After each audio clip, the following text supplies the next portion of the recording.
Good morning my dear students. ನಾವು last period ಅಲ್ಲಿ dual nature of matter and radiation chapter ಅನ್ನ complete ಮಾಡಿದ್ವಿ.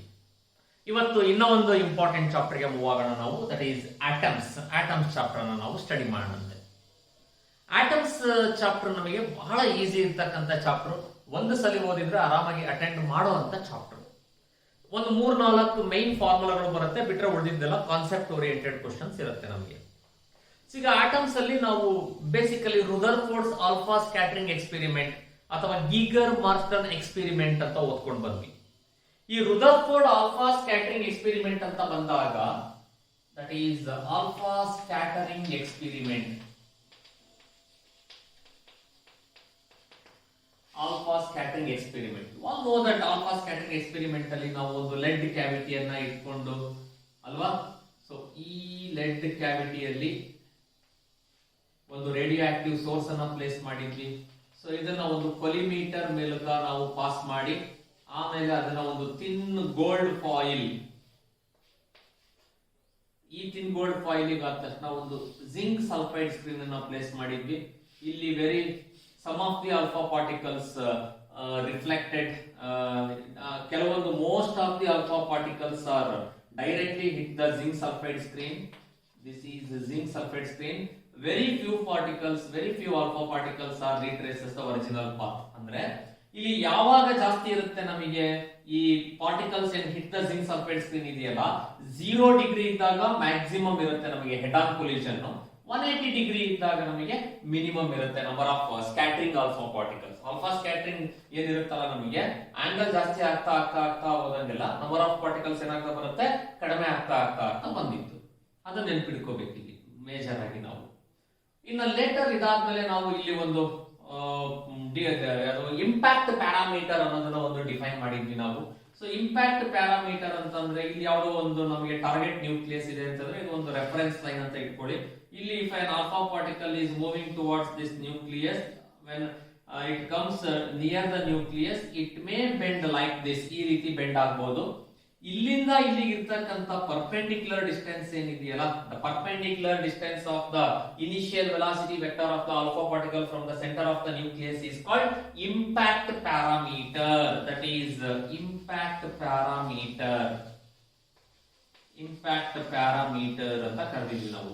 ಈ impact parameter theta is equal to 0 degree ಇದ್ದಾಗ ನಮಗೆ maximum ಇರುತ್ತೆ, and theta is equal to 180 degree ಇದ್ದಾಗ minimum ಇರುತ್ತೆ. ಇದೊಂದು ನೆನಪಲ್ಲಿ ಇಟ್ಕೊಂಡಿರ್ಬೇಕು. For head on collision it is minimum, 0 degree ಇದ್ದಾಗ ನಮಗೆ ಅದು ಮ್ಯಾಕ್ಸಿಮಮ್ ಇರುತ್ತೆ. That is alpha scattering experiment. ಇಲ್ಲಿ ಕನ್ಕ್ಲೂಷನ್ಸ್ ಅಂತ ಬಂದಾಗ ನಮಗೆ ಆಟಮ್ ಸೈಜ್ ಇವೊಂದೆರಡು ನೆನಪಲ್ಲಿ ಇಟ್ಕೊಳ್ಳಿ. What is the size of an atom? It is around 10⁻⁻10 metre ಅಥವಾ 1 ಆಂಗ್ಸ್ಟ್ರಾಮ್ ಅಂತ ಕೂಡ ಹೇಳ್ತೀವಿ. It is nothing but 1 angstrom. ಇದು size of an atom. Nucleus size. So nucleus size is about 10⁻⁻15 metre. ಇದನ್ನ 1 Fermi ಅಂತ ಕೂಡ ಹೇಳ್ಬೋದು ನಾವು. ಓಕೆನಾ? -14 to -15 ಮೀಟರ್ ಇರುತ್ತೆ ನ್ಯೂಕ್ಲಿಯಸ್ ಇನ size.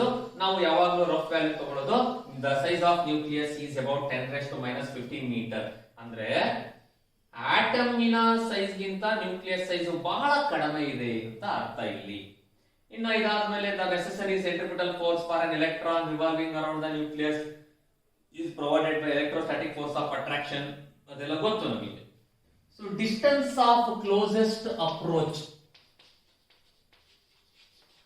Distance of the closest approach.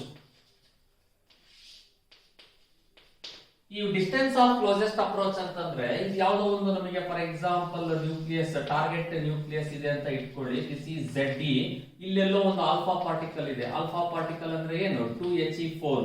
Okay, ಇದು ಇಲ್ಲಿ ಬರ್ತಾ ಇದ್ದಾಗ at a particular distance its kinetic energy is completely converted into potential energy. Kinetic energy completely converted into potential ಎನರ್ಜಿಗೆ ಕನ್ವರ್ಟ್ ಆಗುತ್ತೆ.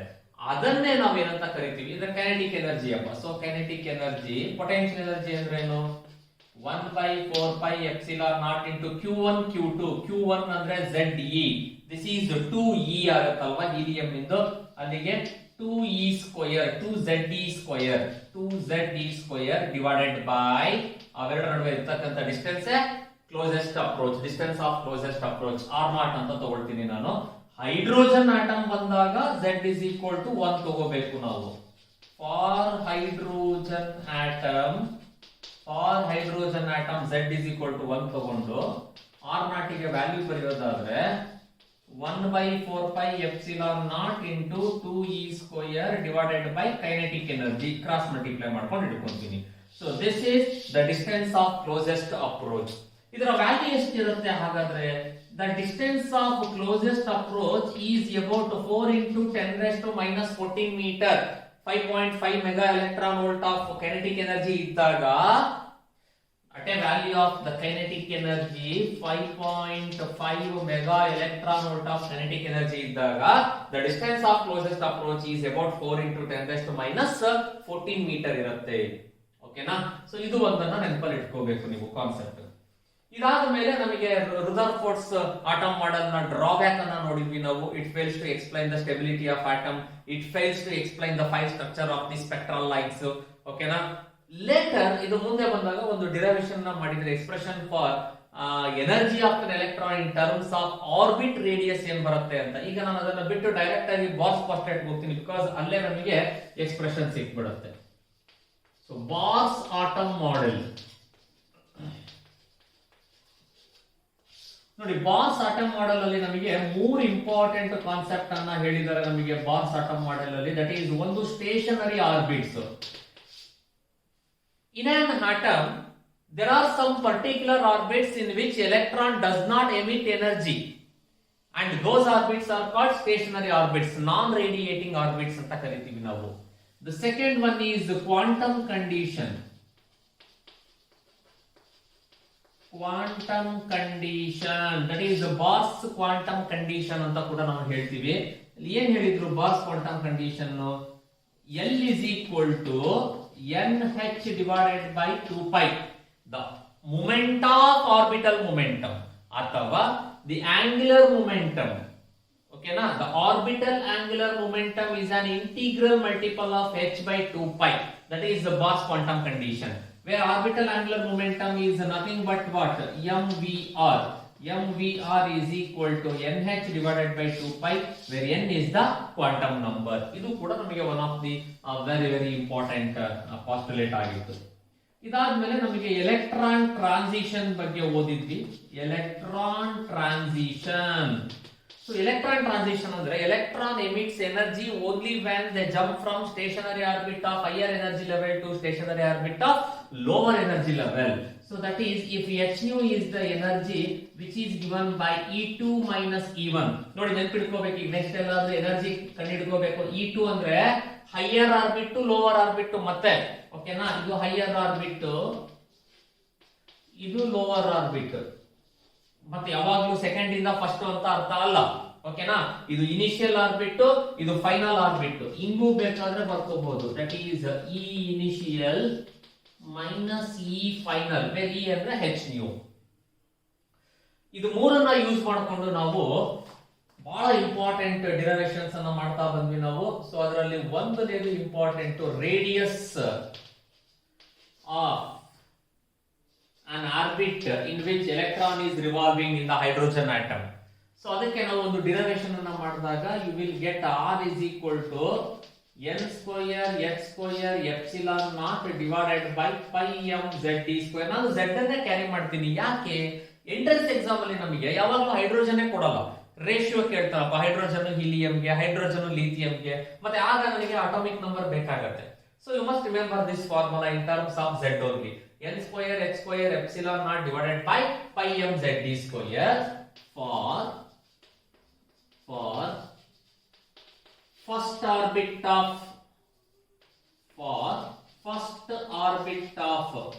hydrogen atom. For first orbit of hydrogen atom ಗೆ r1 is equal to 0.53 angstrom ಅಥವಾ 5.3 into 10 raised to minus 11 meter ಅಂತ ಕೂಡ ಬರೀಬಹುದು ನಾವು. ಈ value ನೆನಪಿಟ್ಕೊಳ್ಳಿ, because ಇದು ಒಂದು ವ್ಯಾಲ್ಯೂ ಗೊತ್ತಿದ್ರೆ ಲೇಟರ್ ನೋಡಿ ರೇಡಿಯಸ್ ಆಫ್ ಎನಿ ಆರ್ಬಿಟ್ ಅನ್ನ ನೀನು just multiplying directly proportional to n square ಇದೆ ಅಲ್ವಾ, n square into 0.53 angstrom multiply ಮಾಡಿಬಿಟ್ರೆ first orbit, second orbit, third orbit ಎಲ್ಲ ಸಿಕ್ಬಿಡುತ್ತೆ ನಮಗೆ. ಇದು ಕೂಡ one of the important concept ನಮಗೆ ಈ ಚಾಪ್ಟರ್ ಅಲ್ಲಿ ನೆನಪಲ್ಲಿ ಇಟ್ಕೋಬೇಕು ನಾವು. ನೆಕ್ಸ್ಟ್ ಎನರ್ಜಿಗೆ ಮೂವ್ ಆಗ್ತೀನಿ ಡೈರೆಕ್ಟ್ ಆಗಿ. Energy of electrons. So energy of electron ಗೆ ಬಂದಾಗ E is equal to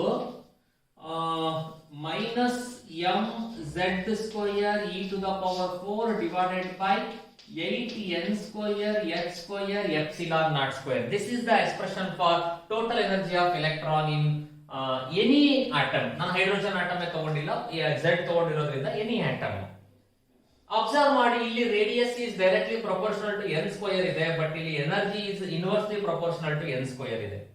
ಇದು ಪಾಸಿಟಿವ್ ಇದೆ, always positive radius, but total energy of electron is always negative ಆಗಿರುತ್ತೆ. ಅದನ್ನು ಕೂಡ ನೀವು ನೆನಪಲ್ಲಿ ಇಟ್ಕೋಬೇಕು. ಈಗ ಇದೆ ನಮ್ಮ for hydrogen atom, for first orbit of hydrogen atom, for first orbit of hydrogen atom ನೆನಪಿದೆ ನಾವು value. What is the ground state energy of electron in the hydrogen atom? Negative minus 13.6 electron volt. Okay, ಮೊದಲನೇ orbit ಅಲ್ಲಿ ಎಲೆಕ್ಟ್ರಾನಿನ energy hydrogen atom ಅಲ್ಲಿ -13.6 electron volt ಇರುತ್ತೆ. General ಆಗಿ ನೀನು ಯಾವುದೇ ಒಂದು ಆರ್ಬಿಟ್ ಗೆ ಕಂಡುಹಿಡಿಯೋದಾದ್ರೆ ಡಿವೈಡೆಡ್ ಬೈ n ಸ್ಕ್ವೇರ್ ಮಾಡಿದ್ರೆ ಮುಗಿತಪ್ಪ. -13.6 divided by n square electron volt.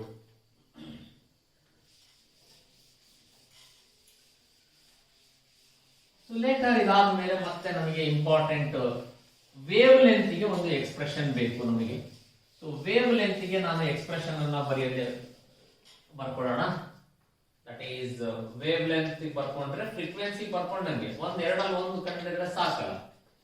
Usually reciprocal of the wavelength 1 by lambda ಅಂತಾನೆ ಬರೀತೀರಾ. 1 by lambda equals r into 1 by n1 square minus 1 divided by n2 square. This is the expression for wavelength of the spectral series of hydrogen atom. ಆಗ ನಮಗೆ ಬೇರೆ ಬೇರೆ series ಇರುತ್ತೆ, Lyman series, ಬಾಮರ್ series, ಪ್ಯಾಚನ್ series. ಯಾವ series ಅಲ್ಲಿ ನಮಗೆ ಇದು emit ಆಗ್ತಾ ಇದೆ, ಹೈಯರ್ ಆರ್ಬಿಟ್ ಇಂದ ಲೋವರ್ ಆರ್ಬಿಟ್, ಎಷ್ಟನೇ ಆರ್ಬಿಟ್ ಅನ್ನೋದರ ಬೇಸ್ ಮೇಲೆ ಈ n1 ಮತ್ತೆ n2 ವ್ಯಾಲ್ಯೂ ಡಿಪೆಂಡ್ ಆಗಿರುತ್ತೆ. ಓಕೆನಾ. ಈಗ r ಗೆ ಇನ್ ಕೇಸ್ ರಿಡ್ಬರ್ಗ್ ಕಾನ್ಸ್ಟಂಟ್, ಅದು ನಮಗೆ ಕಾನ್ಸ್ಟಂಟ್ ವ್ಯಾಲ್ಯೂ ನೆನಪಲ್ಲಿ ಇಟ್ಕೊಂಡಿರಬೇಕು ನೀವು. Where r is Rydberg constant 1.097 into 10 raised to plus 7 per meter equal ಆಗಿರುತ್ತೆ. And r is directly proportional to the mass. Suppose mass ಜಾಸ್ತಿ ಆಯ್ತು ಅಂದ್ರೆ r ನ ವ್ಯಾಲ್ಯೂ ಕೂಡ ಜಾಸ್ತಿ ಆಗುತ್ತೆ. ಓಕೆ, ಇದು ಒಂದು ನೆನಪಿಟ್ಕೊಳ್ಳಿ. ಇನ್ನು ಫ್ರೀಕ್ವೆನ್ಸಿ ಮತ್ತೆ wavelength are reciprocal to each other. ಇದು ಗೊತ್ತು ನಿಮಗೆ, nu is nothing but c by lambda. Okay, so lambda ಗೊತ್ತಾದ್ರೆ ನೀವು ಕಂಡುಹಿಡಿಬಹುದು, ನೀವು ಗೊತ್ತಾದ್ರೆ ನೀವು ಲ್ಯಾಂಬ್ಡಾನ ಕಂಡುಹಿಡ್ಕೋಬಹುದು ಆರಾಮಾಗಿ. ಈಗ ನಾವು ಸ್ಪೆಕ್ಟ್ರಲ್ ಸೀರೀಸ್ ಆಫ್ ಹೈಡ್ರೋಜನ್ ಗೆ ಮೂವ್ ಆಗೋಣ. ಇಲ್ಲಿ ಇದೊಂದು ಬರ್ದ್ಬಿಡ್ತೀನಿ ನಿಮಗೆ, ಎನರ್ಜಿ. ಓಕೆನಾ, ಒಂದ್ ನೆನಪಿಟ್ಕೊಳ್ಳಿ ನೀವು, ಟೋಟಲ್ ಎನರ್ಜಿ ಮತ್ತೆ ಕೈನೆಟಿಕ್ ಎನರ್ಜಿ ಏನಿದಾವಲ್ಲ ಮ್ಯಾಗ್ನಿಟ್ಯೂಡಲಿ ಈಕ್ವಲ್. ಆಟಮ್ಸ್ ಅಲ್ಲಿ ಎಲೆಕ್ಟ್ರಾನ್ ಇಂದು total energy, kinetic energy magnitudely equal, but total energy is always negative with opposite sign. ಓಕೆನಾ. ಪೊಟೆನ್ಶಿಯಲ್ ಎನರ್ಜಿ ಏನಿದೆಯಲ್ಲ it is -2 times the kinetic energy equal ಆಗಿರುತ್ತೆ. Potential energy is -2 times the kinetic ಎನರ್ಜಿಗೆ equal ಆಗಿರುತ್ತೆ. ಸ್ವಲ್ಪ ಇದನ್ನ ಚೆನ್ನಾಗಿ ನೆನಪಿಟ್ಕೊಳ್ಳಿ, ಬಹಳ ಈಸಿಯಾಗಿ ನಾವು ಆನ್ಸರ್ ಮಾಡಬಹುದು ಕೆಲವೊಂದು ಕ್ವಶನ್ಸ್ ಗೆ. Next, spectral series of hydrogen atom. Spectral series of hydrogen atom ಗೆ ಬಂದಾಗ there are different spectral series. When an electron jumps from higher orbit to the lower orbit, ನಮಗೆ ಫಸ್ಟ್ ಆರ್ಬಿಟ್ ಗೆ ಬಂದ್ರೆ Lyman, higher ಇಂದ second orbit ಗೆ ಬಂದ್ರೆ ಬಾಮರ್, higher ಇಂದ third orbit ಗೆ ಬಂದ್ರೆ ಪ್ಯಾಸ್ಟನ್, ಹೈಯರ್ ಇಂದ ಫೋರ್ತ್ ಆರ್ಬಿಟ್ ಗೆ ಬಂದ್ರೆ ಯಾವುದು ಬ್ರಾಕೆಟ್, ಅಂಡ್ ಹೈಯರ್ ಇಂದ ನಮಗೆ ಫಿಫ್ತ್ ಆರ್ಬಿಟ್ ಗೆ ಬಂದ್ರೆ ಪೀಫಂಡ್ ಸೀರೀಸ್ ಆಗಿರುತ್ತೆ. ಸೊ ಇದರಲ್ಲಿ ನಿಮಗೆ ನೋಡಿ, ಲೈಮನ್ ಸೀರೀಸ್,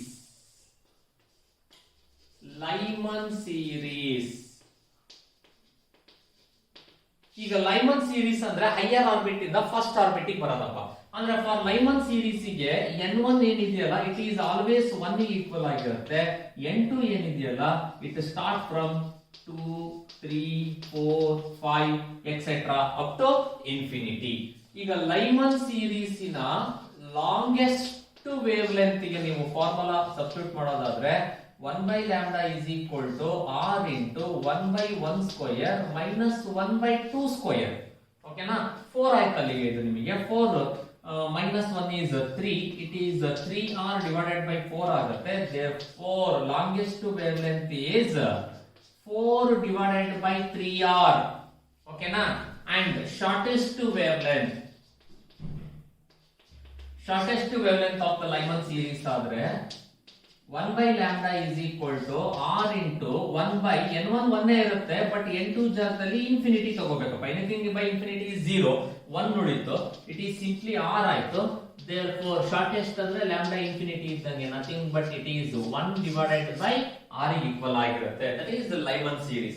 ನೋಡಿ, ಇದು ಒಂದನ್ನ ನೆನಪಿಟ್ಕೊಂಡ್ರೆ ಸಾಕು, ಉಳಿದಿದ್ದೆಲ್ಲ ಬಹಳ ಈಸಿಯಾಗಿ ನಾನು ಇವಾಗ ನಿಮಗೆ ಹೇಳ್ಕೊಡ್ತೀನಿ. that is Lyman ಆಯ್ತಲ್ವಾ ನಮಗೆ ಇವಾಗ ಬಾಮರ್ ಸೀರೀಸ್. ಬಾಮರ್ ಸೀರೀಸ್. ಸೊ ಒಂದು ಕಡೆ ಲಾಂಗೆಸ್ಟ್ ವೇವ್ ಲೆಂತ್ ಏನಾಗುತ್ತೆ, ಮತ್ತೊಂದು ಕಡೆ ಶಾರ್ಟೆಸ್ಟ್ ವೇವ್ ಲೆಂತ್ ಏನಾಗುತ್ತೆ. ಓಕೆನಾ? ಬಾಮರ್ ಸೀರೀಸ್ಗೆ. ಸೊ ಬಾಮರ್ ಸೀರೀಸ್ ಬರೋದು ನಮಗೆ ಎಲ್ಲಪ್ಪ, ಸೆಕೆಂಡ್ ಆರ್ಬಿಟ್ ಗೆ ಬರುತ್ತೆ. ಅಂದ್ರೆ n1 ಆಲ್ವೇಸ್ ಏನಾಗಿರುತ್ತೆ 2 ಆಗಿರುತ್ತೆ, ಇಲ್ಲಿ n2 ಏನಾಗಿರುತ್ತೆ 3 ಆಗಿರುತ್ತೆ. ಹೌದಾ? ಸೊ ಹಾಗಾದ್ರೆ ಇಲ್ಲಿ ಏನ್ ಬರೀತೀರಾ, ಇಲ್ಲಿ 2 ಸ್ಕ್ವೇರ್, ಇಲ್ಲಿ 3 ಸ್ಕ್ವೇರ್, 2 ಸ್ಕ್ವೇರ್ ಅಂದ್ರೆ 4, 3 ಸ್ಕ್ವೇರ್ ಅಂದ್ರೆ 9, 9 4s 36. therefore lambda L ಅಂದ್ರೆ ಬಾಮರ್ ಸೀರೀಸಿನ ಲಾಂಗೆಸ್ಟ್ ವೇವ್ ಲೆಂತ್ ಏನಿದೆಯಲ್ಲ ನಮಗೆ, it is 36 divided by 5 by r. 3 plus 2 is 5. Direct ಆಗಿ ನಾನು ಏನು ಲೆಕ್ಕ ಮಾಡೋದು ಬೇಡ, ನೆನ್ಪಿಡ್ಕೊಳ್ಳೋಕೆ ಸಾಧ್ಯ ಆದ್ರೆ ನೆನ್ಪಿಡ್ಕೊಳ್ಳಿ. ಮತ್ತೆ ಶಾರ್ಟೆಸ್ಟ್ ಏನಾಗಿರುತ್ತೆ ಸರ್ ಹಾಗಾದ್ರೆ, ಅಲ್ಲಿ ನಿಮಗೆ ಇಟ್ ಈಸ್ n1 ಏನ್ ವ್ಯಾಲ್ಯೂ ಆಗಿರುತ್ತೆ ನಮಗೆ ಅದ್ರ ಮೇಲೆ ಡಿಪೆಂಡ್. ಇಲ್ಲಿ n1 1 ಇತ್ತು 1 by r, ಅಲ್ಲಿ n1 2 ಇದೆ, 2 ಸ್ಕ್ವೇರ್ ಅಂದ್ರೆ 4, it is 4 by r is the shortest wavelength of Balmer series. Next ಮೂರನೇದು Lyman Balmer Paschen series. The longest wavelength of Paschen series ಹಾಗಾದ್ರೆ ಏನಾಗಿರುತ್ತೆ ನೋಡಿ, ಪ್ಯಾಸ್ಟನ್ ಸೀರೀಸ್ ಅಂದ್ರೆ ಮೂರನೇ ಆರ್ಬಿಟ್ ಬರುತ್ತೆ. n1 3, n2 4, what is 3 square 9, 4 square ಏನಾಗುತ್ತೆ 16, 16 9s 144, it is 144 divided by 7r. 4 plus 3 is 7, 144 divided by 7r ಆಗಿರುತ್ತೆ. ಅದೇ ಇನ್ಫಿನಿಟಿ ಬಂದ್ರಿ ಅಂತ ಅಂದ್ರೆ ದಿಸ್ ಈಸ್ ಥರ್ಡ್ ಆರ್ಬಿಟ್ ಅಲ್ವಾ, ನಮಗೆ 9 by r ಈಕ್ವಲ್ ಆಗಿರುತ್ತೆ. ಕರೆಕ್ಟ್ ಅಲ್ವಾ? ಇಷ್ಟು ಈಸಿ ಇದೆ ನೋಡ್ರಿ ಲೆಕ್ಕ. ಡೈರೆಕ್ಟ್ ಆಗಿ ನೀವು ನೆನ್ಪಿಟ್ಕೊಂಡ್ಬಿಟ್ರೆ ಮಾಡ್ಬೋದು. Lyman Balmer Paschen. Next Brackett series.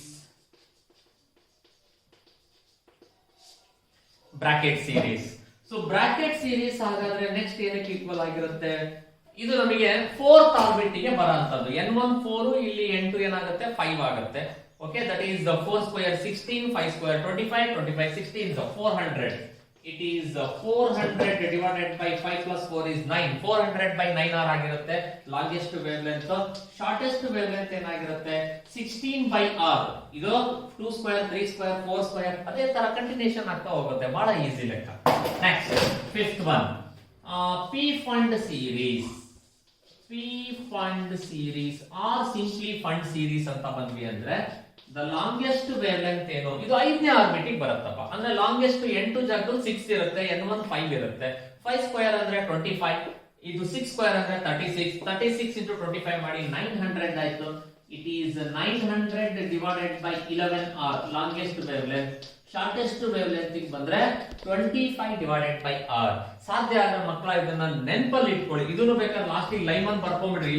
ಇಲ್ಲಿ ಬರ್ದಿದ್ದೀನಿ ನೋಡ್ರಿ, Lyman longest 4 by 3r, shortest 1 by r. ಆಗ ಇದೆಲ್ಲ ಫಾರ್ಮುಲಾ ಬರ್ಕೊಳ್ಳೋದ್ರ ಬದಲು ಎಂಟ್ರೆನ್ಸ್ ಎಕ್ಸಾಮ್ ಅಲ್ಲಿ ಟೈಮ್ ಉಳಿಯುತ್ತೆ, ನಮಗೆ ಡೈರೆಕ್ಟ್ ಆಗಿ ಮಾಡಬಹುದು. ಇದು ಈ spectral series of hydrogen atom ಅಲ್ಲಿ ಬರುವಂತದ್ದಾಯ್ತು. ಇನ್ನು ಇದಾದ ಮೇಲೆ ನಮಗೆ ಈ ಚಾಪ್ಟರ್ ಇನ್ನೇನು ಜಾಸ್ತಿ ಹೇಳುವಂತದ್ದು ಉಳಿದಿಲ್ಲ. ಡಿ ಬ್ರಾಗ್ಲಿಸ್ ಕಮೆಂಟ್ ಅಂತ ಹೇಳಿದ್ವಿ ನಾವು ಅಷ್ಟೇನೆ, ಬಟ್ ಅದನ್ನ ಎಂಟ್ರೆನ್ಸ್ ಎಕ್ಸಾಮ್ ಗೆಲ್ಲ ಬೇಕಾಗಲ್ಲ. ಅದು ಬಂತು ಅಂದ್ರೆ ಅಲ್ಲಿ ಆ ಕ್ವಶನ್ ಬಂದಾಗ ನಾವು ಅದನ್ನ ಯೋಚನೆ ಮಾಡುವ. ಓಕೆನಾ? ನಾವು ಈಗ ಕ್ವಶನ್ಸ್ ಗೆ ಬರೋಣ. The first model of atom in 1898 was proposed by first J.J. Thomson model. J.J. Thomson first ಮಾಡಿ, it is called what, plum pudding model ಅಂತ ಹೇಳಿದ್ದ J.J. Thomson. ಅದು ಆಲ್ಫಾ ಪಾರ್ಟಿಕಲ್ ಸ್ಕ್ಯಾಟರಿಂಗ್ ಮೇಲೆ ನೋಡೋಣ ಅಂತ ಏನೇನು ಕೊಟ್ಟಿದ್ದಾನೆ ಕ್ವಶನ್ಸ್ ಇವಾಗ ಅಂತ. The graph of the total number of alpha particles scattered at different angles in a given interval of time for alpha particle scattering in the Geiger-Morton experiment is given by it is obviously 1 alpha. Now alpha scattering angle ಜಾಸ್ತಿ ಆಗ್ತಾ ಹೋದಂಗೆಲ್ಲ number of alpha particles ಏನಾಗಬೇಕು, decrease ಆಗ್ತಾ ಬರಬೇಕು. It is option 1 for question number 2. Yes, option 1. Next, Rutherford's experiments suggested that the size of the nucleus is about 10 raised to minus 15 meter ಗೆ nearest ಯಾವುದಿದೆ, minus 15 to minus 14 ಅಂತ ಇದೆ ಅಲ್ವಾ. That is option 3 for question number 3. Option 3, 10 raised to minus 15 meter to 10 raised to minus 14 meter. Okay, next. In the Geiger-Morton scattering experiment, the number of scattered particles detected are maximum and minimum at the scattering angles respectively at, ಅವಾಗಲೇ ಹೇಳಿದ್ದೆ ನಾನು, 0 degree ಇದ್ದಾಗ maximum, 0 degree ಇದ್ದಾಗ maximum, 180 degree ಇದ್ದಾಗ minimum ಆಗಿರುತ್ತೆ. So it is option 1. Option 1 is the right answer. In the Geiger-Morton scattering experiment, in case of head-on collision, the impactor parameter should be. ನೋಡಿ, head-on collision ಅಂದ್ರೆ ಏನು? Head-on collision is nothing but 180 degree ಇದ್ದಾಗ theta. So head-on collision ಅಂತ ಅಂದ್ರೆ theta is equal to 180 degree. ಅಪ್ಪ, ಇದು ಈ ಕಡೆಯಿಂದ ಒಂದು ಹೋಗ್ತಾ ಇರುತ್ತೆ, ಆ ಕಡೆಯಿಂದ ವಾಪಸ್ ಬಂದು ಒಂದಕ್ಕೊಂದು head-on collision ಆಗುತ್ತೆ. ಸೊ 180 ಡಿಗ್ರಿ ಇದ್ದಾಗ ಮತ್ತೆ ಇಂಪ್ಯಾಕ್ಟ್ ಪ್ಯಾರಾಮೀಟರ್ ನಮಗೆ ಏನಾಗುತ್ತೆ, 0 ಇರುತ್ತೆ, ಅಂದ್ರೆ ಮಿನಿಮಮ್ ಇರುತ್ತೆ, ತುಂಬಾ ಕಡಿಮೆ ಇರುತ್ತೆ ಅಂತ ಅರ್ಥ. ಯಾವ್ದಿದೆ ಆಪ್ಷನ್? ಮಿನಿಮಮ್ ತಗೊಳ್ಳಿ. ಇಲ್ಲಿ 0 ಗಿಂತ ಬೆಸ್ಟ್ ಆನ್ಸರ್ ಮಿನಿಮಮ್, 0 ಗಿಂತ best answer minimum. Light small amount ಇರುತ್ತೆ ಅಷ್ಟೇ ನಮಗೆ, minimum. In an atom, that is option 2 is the right answer. In an atom, the ratio of radius of orbit of electron to the radius of nucleus is, atom to nucleus na ratio ಕಂಡುಹಿಡಿಯಬೇಕಂತಪ್ಪ ನಾವು. Ratio is equal to radius of an atom ಗೆ ಬಂದ್ರೆ 10 raised to minus 10, nucleus ಆದ್ರೆ 10 raised to minus 15. Therefore this ratio is equal to minus 15 ಮೇಲೆ ಬಂದ್ರೆ plus 15 ಆಯ್ತು, plus 15 ಅಲ್ಲಿ 10 ಹೋದ್ರೆ 5 ಉಳಿತು. Hence it is 10 to the power 5 divided by 1 or 10 to the power 5 is to 1. Option 3. So option 3 is the right answer. Next, the relation between the orbit radius and the electron velocity for dynamically stable orbit in a hydrogen atom is, ಅದ್ರ relation ಏನಾಗುತ್ತೆ ವೆಲಾಸಿಟಿಗೆ. ಈಗ Rutherford atom model ಪ್ರಕಾರ ಅಥವಾ ನಾವು alpha scattering experiment ಓದಿದ್ವಲ್ಲ ಅದರ ಪ್ರಕಾರ, the necessary centripetal force is provided by the electrostatic force of attraction between nucleus and the electron. ಇಲ್ಲಿ ನಮಗೆ ಅದನ್ನೇ ಹೇಳಿರೋದು, ನಮಗೆ electrostatic orbit radius and electron ವೆಲಾಸಿಟಿಗೆ ರಿಲೇಷನ್ ಅನ್ನ ಕಂಡುಹಿಡಿಬೇಕಂತೆ. ಸೆಂಟ್ರಿಪಿಟಲ್ ಫೋರ್ಸ್ ಅಂದ್ರೆ ಏನಪ್ಪಾ, mv²r. ಎಲೆಕ್ಟ್ರೋಸ್ಟಾಟಿಕ್ ಫೋರ್ಸ್ ಏನಪ್ಪ ಫಾರ್ಮುಲಾ, 1/4πε0 into, ಇದು ಹೈಡ್ರೋಜನ್ ಆಗಿರೋದ್ರಿಂದ z ಬಿಟ್ಬಿಡಿ, e into e square divided by r square. ನನಗೆ ಇವಾಗ this 1r and r get cancelled, v square is equal to 1/4πε0 into e square divided by mr, ಅಥವಾ v is equal to square root of e square divided by 4πε0 into mr. ಇದರ relation ನೋಡಿ. Option 3 ಏನಿದೆಯಲ್ಲ ಅದನ್ನ v ಅಂತ ಮಾಡ್ಕೊಳ್ಳಿ, r ಅಲ್ಲ, it is v. Option 3 ನಲ್ಲಿ v is equal to root of e square divided by 4πε0 m into r. So this is the right answer, option 3. Next, in the Geiger-Morton experiment, the trajectory traced by an alpha particle depends on, ಯಾವ್ದ್ರ ಮೇಲೆ depend ಆಗಿರುತ್ತೆ, impact parameter. It depends on the impact parameter. That is option 3 is the right answer. Next. In Geiger-Marsden experiment, find the distance of closest approach to the nucleus of a 7.7 mega electron volt alpha particle before it comes momentarily to rest and reverses its direction. The Z for gold nucleus is 79 ಅಂತ ಕೊಟ್ಟಿದ್ದಾನೆ ನಮಗೆ ಅಲ್ಲಿ. Okay, so ನಾನು ನಿಮಗೆ ಅವಾಗಲೇ ಕೂಡ ಒಂದು formula ಹೇಳಿದ್ದೆ ಡಿಸ್ಟೆನ್ಸ್ ಆಫ್ ಕ್ಲೋಸೆಸ್ಟ್ ಅಪ್ರೋಚ್ ಗೆ. That is K is equal to 1 by 4 pi epsilon naught into 2Z E square divided by R naught. ನಾನು ಏನು ಕಂಡುಹಿಡಿಯಬೇಕು R naught, distance of closest approach R naught ಕಂಡುಹಿಡಿಯಬೇಕು. Therefore R naught is equal to 1 by 4 pi epsilon naught into 2Z E square divided by K. ಇದನ್ನ simplify ಮಾಡಿ ನಿಮಗೆ ಸಿಗುತ್ತೆ. What is the value of 1 by 4 pi epsilon naught? ಮರ್ತ್ಬಿಟ್ಟಿರ್ತೀರಾ ಬಹಳ ಜನ already. 9 into 10 raised to 9 Newton. Okay, into 2 into atomic number of gold ಕೊಟ್ಟಿದ್ದಾನೆ 79 into E square 1.6 into 10 raised to minus 19 whole square divided by kinetic energy 7.7 mega electron volt ಅವ ಕೊಟ್ಟಿರೋದನ್ನು. Yes, it is mega electron volt. Mega ಅಂದ್ರೆ 10 raised to 6. Once again electron volt in a value 1.6 into 10 raised to minus 19. ನೋಡಿ ಈಗ this ಮೇಲ್ಗಡೆ 1.6 into 10 raised to minus 19 whole square ಇದೆ ಅಲ್ವಾ, that one square and one value get cancelled ಆಯ್ತಾ ಅಲ್ಲಿ ನಿಮಗೆ. ನಾವು ಇಲ್ಲಿ ಬಹಳ ಸಿಂಪಲ್ ಆಗಿ ನಾನು 7.7 1s 7.7 10s 77 ಆಗುತ್ತೆ, 2 ಉಳಿಯುತ್ತೆ, 10.2 ಅಂತ ಬರಿಬೋದಾ? ಇಟ್ ಈಸ್ 10.2 ಆಯ್ತಪ್ಪ. 9 2s 18 ಕರೆಕ್ಟಾ? ಇಲ್ಲಿ 1.6 ಇದೆ, 9 2s 18, 18 into 1.6 30, 30 10s 300. It is roughly 300 into plus 6 ಮೇಲ್ಗಡೆ ಹೋದ್ರೆ minus 6 ಆಗುತ್ತೆ, minus 3 minus 6 ಅಂದ್ರೆ plus 3 ಉಳಿತು, ಅಲ್ಲಿ minus 19 ಇದೆ. minus 19 ಅಲ್ಲಿ 3 ಹೋಯ್ತು ಅಂತ ಅಂದ್ರೆ ಇನ್ನ ಏನು ಉಳಿತು? 16 ಉಳಿತು. 10 raised to minus 16 ಉಳಿತು. ಅಥವಾ this can be written as 30 into 10 raised to minus 15 meter. Minus 15 is nothing but Fermi alva. The value of 1 Fermi is 10 raised to minus 15. Therefore, it is 30 Fermi.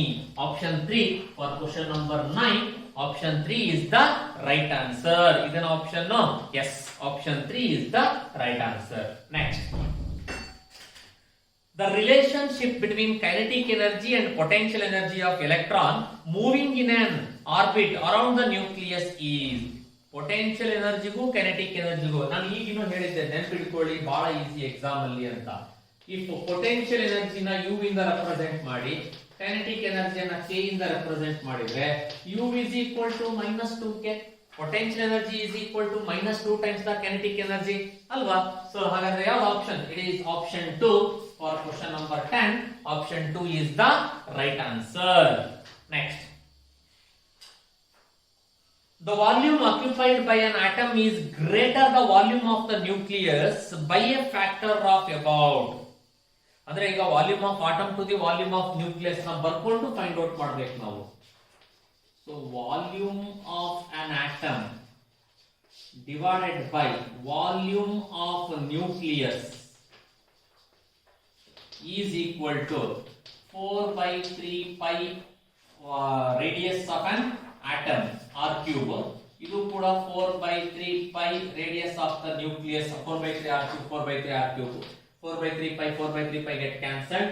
Radius of an atom 10 raised to minus 10 whole cube divided by nucleus 10 raised to minus 15 whole cube. ಇದು 10 raised to minus 30 ಆಗುತ್ತೆ, ಇದು 10 raised to minus 45 ಆಗುತ್ತೆ. minus 45 ಮೇಲ್ಗಡೆ ಹೋದ್ರೆ plus 45 ಆಯ್ತು.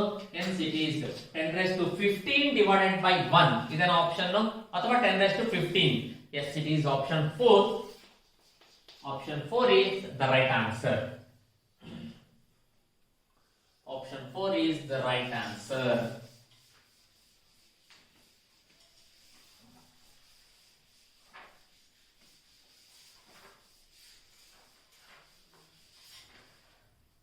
Okay, next. Consider aiming a beam of free electrons towards free protons. When they scatter, an electron and a proton cannot combine to produce a hydrogen atom because, of course, ನಾವು ಹೇಳಿರ್ತೀವಿ ಈಗ atmosphere ಅಲ್ಲಿ hydrogen ಇದೆ, atmosphere ಅಲ್ಲಿ oxygen ಇದೆ. ಈಗ ನನಗೆ ನೀರು ಕುಡಿಯಂಗಾತು ಅಂದ ತಕ್ಷಣ ಆಕ್ಸಿಜನ್ ಹೈಡ್ರೋಜನ್ ಅಂತ ಹಿಂಗ್ ತಗೊಂಡ್ರೆ ನೀರು ಕುಡ್ದಂಗ ಆಗತ್ತಾ? No, it's impossible. ಹಾಗೆ ಇಲ್ಲಿ ಅವನು ಏನಕ್ಕೆ ಕೇಳಿದಾನೆ, ವೆನ್ ದೇ ಸ್ಕ್ಯಾಟರ್ ಆದಾಗ ಎಲೆಕ್ಟ್ರಾನ್ ಮತ್ತೆ ಪ್ರೋಟಾನ್ ಕಂಬೈನ್ ಆಗಿ ಮತ್ತೆ ವಾಪಸ್ ಹೈಡ್ರೋಜನ್ ಆಟಮ್ ನ ಫಾರ್ಮೇಶನ್ ಮಾಡಲ್ಲ. ಯಾಕೆ ಮಾಡಲ್ಲ ಅಂತ ಅಂದ್ರೆ energy is always conserved. That is law of conservation of energy. Energy always conservation ಆಗಿರೋದ್ರಿಂದ ಮತ್ತೆ ವಾಪಸ್ ಅದಕ್ಕೆ ಹೊಸ ಎನರ್ಜಿ ಎಲ್ಲಿಂದನೂ ಸಿಗಲ್ಲ ಅಥವಾ ಇರೋ ಎನರ್ಜಿ ಕಳ್ಕೊಳ್ಳಲ್ಲ. ಸೊ ಹಾಗಾಗಿ ಯಾವುದು when a beam of free electron is aimed towards free protons, the electrons get scattered ಏನಿದೆಯಲ್ಲ, it is because of energy conservation. Option 1 for question number 12. Option 1 is the right answer. Okay, that is energy conservation. Next, ಇನ್ನ ಒಂದು question ನೋಡೋಣ, last ಇವತ್ತಿಂದ. ಸದ್ಯಕ್ಕೆ ಇಲ್ಲಿ ನಿಲ್ಸಿರೋಣಂತೆ, ನಾಳೆ continue ಮಾಡೋಣ. ಇದೊಂದು ಕ್ವಶನ್ ಓದ್ಲಾ. In an experiment on alpha particle scattering, alpha particles are directed towards a gold foil and detectors are placed in position P, Q and R. What is the distribution of alpha particles as recorded at P, Q and R? ಇದು ಆ Rutherford alpha scattering experiment ಅನ್ನ ಸರಿಯಾಗಿ ಅರ್ಥ ಮಾಡ್ಕೊಂಡಿದ್ರೆ ಆ diagram ಅನ್ನ ನೋಡಿ ನೀವು ಹೇಳ್ಬೋದಪ್ಪ. ಈಗ ನೀವೇ ನೋಡ್ರಿ, ಡಯಾಗ್ರಾಮ್ ಅಲ್ಲಿ ಆರ್ ಅಂತ ಅಂದ್ರೆ most of the alpha particles are undeflected, R ಅನ್ನೋ ಪೊಸಿಷನ್. ಕ್ಯೂ ಅಂತ ಅಂದ್ರೆ ಏನ್ ನಮಗೆ ಅಲ್ಲಿ some of the alpha particles scatters with a particular angle. ಅದೇ ಪಿ ಅಂತ ಅಂದ್ರೆ very few alpha particles reflect back. ಅಂದ್ರೆ ಈಗ ಹುಡುಕ್ರಿ ಮತ್ತೆ ಯಾವ್ದಾಗಿದೆ ಆಪ್ಷನ್ ನೋಡಿ. ಅವ್ನು ಕೊಟ್ಟಿರೋ ಪ್ರಕಾರ ಡಯಾಗ್ರಾಮ್ ನೋಡಿ ನಾನು ಬರೆಯೋದಾದ್ರೆ ಪಿ ಕ್ಯೂ ಆರ್. ಆರ್ ಅಲ್ಲಂತೂ ಫಿಕ್ಸ್ ಅಪ್ ಮೋಸ್ಟ್ ಇದು ನಿಮಗೆ ಗೊತ್ತು. ಆರ್ ಅಲ್ಲಿ ಮೋಸ್ಟ್ ಇರೋ ಅಂತದ್ ಆನ್ಸರ್ ಒಂದಿದೆ ಎರಡಿದೆ ನೋಡ್ರಿ, ಒಂದೇ ಇದೆ ಅಂದ್ರೆ ಇಟ್ ಮಸ್ಟ್ ಬಿ ಅದು ಇರಲೇಬೇಕು. ಕನ್ಫ್ಯೂಷನ್ ಬೇಡಲ್ಲ ಇವಾಗ. Okay, because most of the alpha particles are undeflected ಅಂತ ಬಂದಾಗ ಅದು ಈಸಿ ನೆನ್ಪಿಡ್ಕೊಳ್ಳೋದು. ಹಾಗಾದ್ರೆ ಕ್ಯೂ ಏನಾಗಿರುತ್ತೆ, ಸಮ್ ಆಲ್ಫಾ ಪಾರ್ಟಿಕಲ್ಸ್. ಪಿ ಏನಾಗಿರುತ್ತೆ, ಫ್ಯೂ ಆಲ್ಫಾ ಪಾರ್ಟಿಕಲ್ಸ್. ಓಕೆನಾ? ಸೊ ಇಲ್ಲಿಗೆ ನಿಲ್ಸಿರ್ತೀನಿ ಇವತ್ತಿನ ಕ್ಲಾಸ್ ಅನ್ನ. ನಾಳೆ ಕ್ಲಾಸ್ ಅಲ್ಲಿ ನಾವು ಮುಂದಿನ ಕ್ವಶನ್ಸ್ ಅನ್ನ ಕಂಟಿನ್ಯೂ ಮಾಡೋಣ. ಸೊ ಅಲ್ಲಿ ತನಕ ಮನೇಲಿ ಕುತ್ಕೊಂಡು ಪ್ರಾಕ್ಟೀಸ್ ಮಾಡ್ತಾ ಇದ್ರಿ ಎಲ್ಲರೂ ಕೂಡ.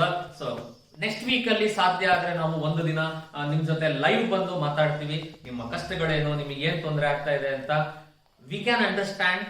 ಮೋಸ್ಟ್ಲಿ ಯಾರು ಸೆಕೆಂಡ್ PUC ನ ಇಷ್ಟು ಲಾಂಗ್ ಡ್ಯೂರೇಷನ್ ಅಲ್ಲಿ ಓದೇ ಇಲ್ಲ ಅವ್ರ ಲೈಫ್ ಅಲ್ಲಿ. ನೀವು ಅಷ್ಟು ದಿನ ಓದಂಗ ಆಗ್ತಾ ಇದೆ ಇವಾಗ. ನಾನು ಮೊನ್ನೆ ಒಂದು ವಿಜಯ ಕರ್ನಾಟಕದಲ್ಲಿ ಒಂದು ನಮ್ದು ಇಂಟರ್ವ್ಯೂ ಮಾಡಿದ್ರು. ಆ ಇಂಟರ್ವ್ಯೂ ಮಾಡಿದಾಗ ನಾನು ಅದನ್ನೇ ಹೇಳಿದ್ದೆ, 18 ಮಂತ್ಸ್ ಹತ್ತತ್ರ ಇವಾಗ ನೀವು ಓದಂಗ ಆಗುತ್ತೆ. ಈಗ ಆಲ್ರೆಡಿ 14-15 ಮಂತ್ಸ್ ಆಗಿದೆ, ಇನ್ನೊಂದು 3 ಮಂತ್ಸ್ ಓದ್ತೀರಾ CET ನೀಟ್ ಮುಗಿಯೋವರೆಗೂ. ಅಂದ್ರೆ 18 to 19 ಮಂತ್ಸ್ ನೀವು ಸೆಕೆಂಡ್ PU ಓದಂಗ ಆಗುತ್ತೆ. ಆದರೆ ಇದು ಡಿಸಾಸ್ಟರ್ ಅಂದ್ರೆ ಇಡೀ ವರ್ಲ್ಡ್ ಒಂದು ಡಿಸಾಸ್ಟರ್ ಒಳಗಡೆ ಸಿಕ್ಕಾಕೊಂಡಾಗ ಅನಿವಾರ್ಯ. ತಾಳಿದವನು ಬಾಳಿಯಾನು. ಏನಿರ್ಬೇಕು ನಮಗೆ ಯಾವಾಗ್ಲೂ ಪೇಷನ್ಸ್ ಇರಬೇಕು. ನಾನು ಯಾವಾಗ್ಲೂ ನಿಮಗೆ ಕ್ಲಾಸ್ ಅಲ್ಲಿ ಅದನ್ನೆಲ್ಲ ಹೇಳ್ತಾ ಇದ್ದಿದ್ದು. ಸೊ ಬಿ ಪೇಷಂಟ್, ಆರಾಮಾಗಿರ್ರಿ, ಯಾರು ಭಯ ಪಡಬಾರ್ದು, ಯಾರು ಕೂಡ ಬೇಜಾರ್ ಮಾಡ್ಕೋಬಾರ್ದು, ಇಂಟ್ರೆಸ್ಟ್ ಕಳ್ಕೋಬಾರ್ದು. ಇವೆಲ್ಲವನ್ನು ಕೂಡ ನೀವು ಪಾಸಿಟಿವ್ ಆಗಿ ತಗೊಂಡು ಮನೆಯಲ್ಲಿ ವರ್ಕ್ ಮಾಡ್ತಾ ಬರಬೇಕು. ಸೊ ಈ ರೀತಿ ನಿಮಗೆ ಏನೇ ಗೊಂದಲಗಳಿದ್ರು ಒಂದು ದಿನ ನಾವೆಲ್ಲ ಮತ್ತೆ ಲೈವ್ ಬಂದು ಮುಂದಿನ ವಾರ ಮಾತಾಡೋಣಂತೆ. ಸೊ ಅಂಟಿಲ್ ಈ ಮನೆಯಲ್ಲಿ ಕುತ್ಕೊಂಡು ಈ ವಿಡಿಯೋನ ನೋಡಿ ಚೆನ್ನಾಗಿ ವರ್ಕ್ ಮಾಡ್ತಾ ಇರಿ. Okay, thank you.